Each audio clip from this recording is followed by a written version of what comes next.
Balussery MLA. ആയിരുന്ന Sachin ദേവും Thiruvananthapuram corporation മേയറായിരുന്ന ആര്യയും ചേർന്ന് ഒരു KSRTC ബസ് തടഞ്ഞു നിർത്തി അതിലെ ഡ്രൈവറെ അസഭ്യം പറഞ്ഞത് കേരളം മറന്നിട്ടുണ്ടാവില്ല.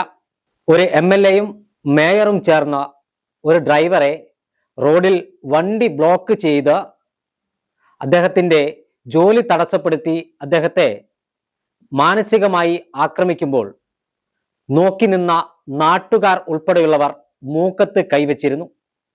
ആർക്കും ഒന്നും പറയാൻ പറ്റാത്തൊരവസ്ഥ. നിസ്സഹായനായ ആ ഡ്രൈവറുടെ പേരാണ് യദു.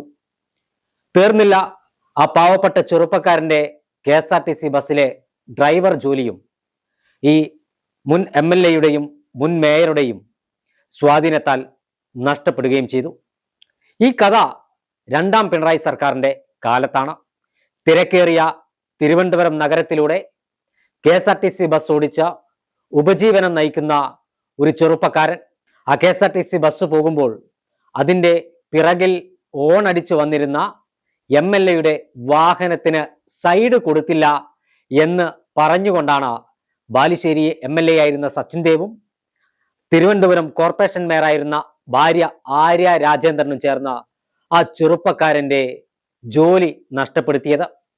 ഇപ്പോൾ ആര്യ രാജേന്ദ്രനും വീട്ടിലിരിക്കുകയാണ്, സച്ചിൻ ദേവും വീട്ടിലിരിക്കുകയാണ്.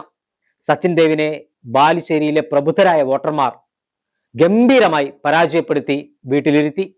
തിരുവനന്തപുരത്ത് CPM-ന്റെ യോഗങ്ങളിലെല്ലാം ആര്യ രാജേന്ദ്രന് രൂക്ഷമായ വിമർശനമാണ് നേരിടേണ്ടി വരുന്നത്. എന്നാൽ പുതിയ സർക്കാർ അധികാരത്തിൽ വന്നു. പിണറായി വിജയന് പകരം മുഖ്യമന്ത്രിയായി VD സതീശൻ അധികാരമേറ്റു.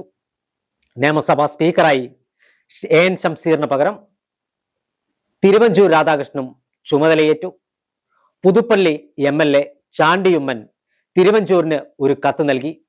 അതായത് KSRTC-യിൽ CPM നേതാക്കന്മാരുടെ ഉരുക്കുമുഷ്ടി കാരണം ജോലി നഷ്ടമായി ജീവിക്കാൻ വേണ്ടി ഡെലിവറി ബോയിന്റെ വേഷമിടുന്ന യദു എന്ന ചെറുപ്പക്കാരന് ഒരു താൽക്കാലിക ജോലി നിയമസഭയിൽ കൊടുക്കണം, സെക്രട്ടേറിയറ്റിൽ കൊടുക്കണം. അവിടെ താൽക്കാലിക ഡ്രൈവറായി ആ ചാണ്ടിയുമ്മന്റെ ശുപാർശ കത്ത് പരിഗണിച്ച യദുവിന് ജോലി നൽകിയിരിക്കുകയാണ്. KSRTC-യിലെ താൽക്കാലിക ഡ്രൈവർമാരെല്ലാം അതിസമ്പന്നന്മാരായ ആളുകളല്ല. അതിസമ്പന്നന്മാർ പോയിട്ട് സമ്പന്നരുമല്ല, സാമ്പത്തികമായി വലിയ മെച്ചം ഉള്ളവരാരും തന്നെയല്ല.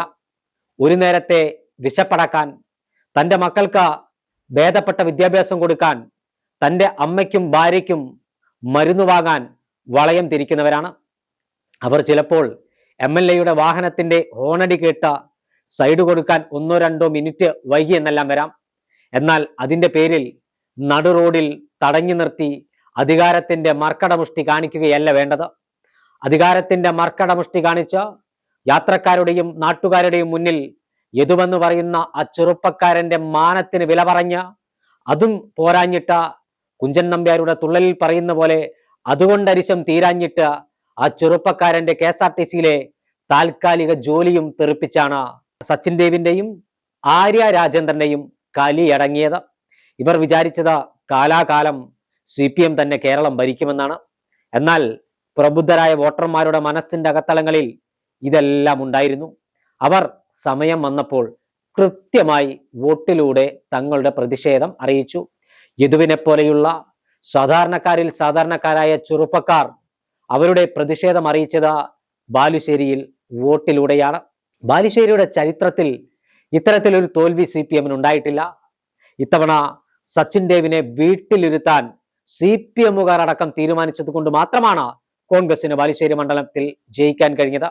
എന്തായാലും യദുവെന്ന് പറയുന്ന ആ ചെറുപ്പക്കാരൻ ഇനി തൻ്റെ കുടുംബത്തിനെ നോക്കാൻ വേണ്ടി, തൻ്റെ കുടുംബത്തിലെ പട്ടിണി മാറ്റാൻ വേണ്ടി ഒരു താൽക്കാലിക ജോലിക്കാരനായിരിക്കുകയാണ്.